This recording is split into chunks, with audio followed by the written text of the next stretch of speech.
Howdy folks, it is Diecastbuffet here again. Welcome back to another NASCAR Diecast review, and this one here, guys, is actually very interesting. So no, it's not the Busch Light paint scheme that that I love at least, but this one actually has like a metallic orange, I think. I think the orange on this car is actually metallic, so if that's the case, we are in for a treat of a 164 diecast today. So without further ado, let's go ahead and open it up. Alrighty, folks, right in the good old box and check out the Gearwrench car. Now, technically, this was the first ever true paint scheme to be released for the next-gen era that was in the NASCAR Authentics line. That was, of course, in Wave 2. But here's the Gold Series edition of this paint scheme. It does not come with a base on it. This one does not have any Busch logos, unfortunately. You have to add those yourself. But let's get a closer look at this diecast here, guys. So Gearwrench, a brand new sponsor for Kevin Harvick, which I always found it kind of weird. I was like, wait, isn't like Gearwrench going to stick with Kurt Busch or someone? No, they hopped on board to Kevin Harvick, which just found that kind of unusual. But you got the Harvick name banner there, which is pretty nice. This is something I love about this car here, guys. Check this out. So look at the orange. We're going to get a reflection on this. And you'll see kind of a sparkle on it. Just a faint little sparkle to it. You can see it right there on the wrench wording there. There's a little bit of like a metal flake, kind of a metallic touch to it on this diecast, on the orange, which is just absolutely amazing to me. Now, I will say, though, the sparkles are extremely small, so the camera pixels probably don't pick it up. But if you're able to see this diecast in hand, you're going to be pleasantly surprised with it, especially this little fender piece right here. It is kind of screwed up in terms of decal placement, but the actual metallic touch to it's super nice. You got the Ford decal there. You got this very nice orange kind of a ribbon that goes just across the Ford Mustang pony. You do have kind of like a zigzag pattern here, which is very, very nice. I thought this was just a burnt orange diecast, and this is why I love diecast reviews so much, because I had no idea this car had a metallic orange touch to it. You never get to see these things until you're holding the cars in person. They don't tell you in the pre-orders, I wish they would. Like, oh yeah, this car is going to have, a metallic touch here, or this car is going to have, this or that. They don't. That's why diecast reviews are kind of your only way to truly know what the diecast is like. Of course, you have the number 4 right there, Sunoco, Stewart-Haas Racing. And let's go and dive into the left side of this diecast here. So, out of all the Kevin Harvick paint schemes, my favorite one's easily the Busch Light car, but this one's a very nice paint scheme as well. Of course, got this one over there from our friends at Circle B Diecast. So if you would like to pick up this car and you want to save on shipping because everything is going up. Hey, did you hear that the chrome numbers are actually going up like a couple dollars? The chrome number style cars, like the like the Martin Truex Jr. DeWalt car or Stanley car, whatever car it is, that's going to be going up. So saving on shipping is going to be even more important than ever. So make sure you use that promo code down below for any orders $30 or more. And you'll be able to save on shipping, guys. Use code Diecastbuffet. And I'll quickly touch on that point right there while they're actually going up. So from what I heard, that the material they used to make the reflective numbers gone up. I don't know how true that is, but that's apparently what it is, like their official statement about it. So I take it for for what it's worth, I guess. I don't know. They could just be, just trying to prepare for more inflation. You never know. But that's basically what the situation is going to be for the diecast collectors. Which, once again, if you get those cars in the Authentics line, they're not going to have the chrome numbers. Sure, they'll be cheaper, but they won't be as cool. So you got Gearwrench right here on the side, and I love this. This is how you do sponsor placement. It's like, what is it, the Hunt Brothers Pizza car in 2021. They had like a little box here that said Hunt Brothers Pizza. This is how you market your sponsor. Take full advantage of the whole car. I just never understand why some of these sponsors want a little square right here, and they leave this completely blank. This is how you take advantage of the advertisement on these race cars. These cars are nothing more than fast billboards. That's all they are. So that's a very nice touch on them. Now, this underneath panel that's just pretty much bare bones, that's not supposed to be that way. The Busch logo would be down here. So even though it looks bare bones. Now, there would be a Busch decal there.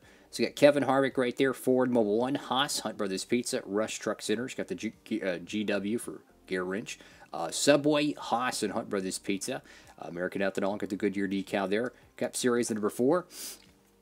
You go to the back end of the diecast here, got the Gearwrench logo, and check out those Mustang taillights, dude. Those look menacing. Like, it looks like it's embedded in the back, I guess say, fascia of the diecast. But it's not. It's all decaled with three-dimensional shadows. Fantastic stuff. Got the Ford license plate there, the number 4, Mobile 1. Go to the right side of the diecast. Now, this is where the oopsie-doos happen. You know, they make, what, 1, 2, 3, maybe 5,000 of these things. You never know. And no one knows the true production numbers even more anymore, unfortunately. Like, the dealers don't even know them, I don't think, unfortunately. But I really like this side better. Like, this looks great. This, oh my goodness. I mean, this is screaming custom donor, if you ask me. Yeah, so the whole right side of this car is completely smashed. That's no good. But, yeah, that's an interesting Goodyear decal. It's like it goes up and it just stops. That's interesting. So let's go to the roof of the diecast here, and I wonder, is that reflective, or not reflective, but the metallic style orange present on the number? Okay, I think what it is that second outlining has that metallic orange, but the middle one right next to the black line separating the white and the orange, that one's not. So that's even cooler. How you have just a normal orange, and then you have that little bit of a metallic orange to it. So I love detail, guys. Stewart-Haas Racing, man, their 4-car, they usually have some banger paint schemes with, of course, the Busch program. So you got Kevin Harvick right there in the back window, and you got Gearwrench Forge ahead. Every time I hear the word Forge, you know what I think of? Halo. Love me some Halo. So anyways, this is a pretty cool car. I wish mine was a little bit better on the right side, but you know what? It's still a pretty cool car. Now here's the true test. So there's going to be a lot of Kevin Harvick diecasts made, okay? But to me, none of them are topping this one. The Busch Light primary car. 10 out of 10, silver metallic paint job with a blue, kind of a what do you call it? Blue steel metallic. I mean, the blue and the silver are all metallic. I mean, this thing is just incredible. The black spoiler, the black splitter, and you even have like this kind of a three-dimensional like pine tree background a little bit. I mean, it's a no contest as far as I'm concerned. But both of these are very, very nice diecasts. And if you're a Kevin Harvick fan, hey, look, the Kevin Harvick fans, unfortunately, they were kind of getting a little disappointed, and I do not blame them one bit. Trust me, I was a junior fan. I'm still a junior fan, but you know, you go through, 2010, 2011, and he wins one race at Michigan, then 2013 he's winless again.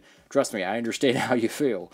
Kevin Harvick's back on the winning, program, so to speak. So I can't recommend getting that Busch Light car enough. That thing is incredible, and it's a Gold Series exclusive. You're not going to find that in your Authentics line. You can get this car in the Authentics line, in which I think the decal quality for it is good. I don't think it's screwed up like Wave 3, but the only difference might be, obviously the window banners are not going to be present. I think the bottom tray is still black on it. I don't think it has the test car gray plastic we've seen. But regardless, guys, I want to know what y'all think. Is it this way or this way? I don't know. I want to know what y'all think. Feel free to comment down below. And I just want to say thank y'all so much. We're like almost at the time of this video, we're almost at 4,500 subscribers. I can't even believe that. I mean, it's just absolutely nuts, yo. I take no credit for it. All glory to God for that. And I want to also give a shout out to OBB for hitting Original Big Bri, who hit 5,000 subscribers. I'll tell a little quick story here. My first time I ever watched a Original Big Bri video was 2015, I think it was, and I was watching the Diecast News, and he was talking about, I think, Joey Logano's Daytona 500 diecast. That was back in 2015. Never in a million years I ever think I would actually be able to have a YouTube channel and to be in the same community and be friends with him. It's crazy. I mean, he's like the GOAT of the entire diecast community. Him and Robbie Noonan, man, they are the GOATs. Hopefully Robbie Noonan will come back and make some videos. But anyways, thank you all so much for watching. Hope you're having a swell day out there, guys. Diecast Buffet, signing off.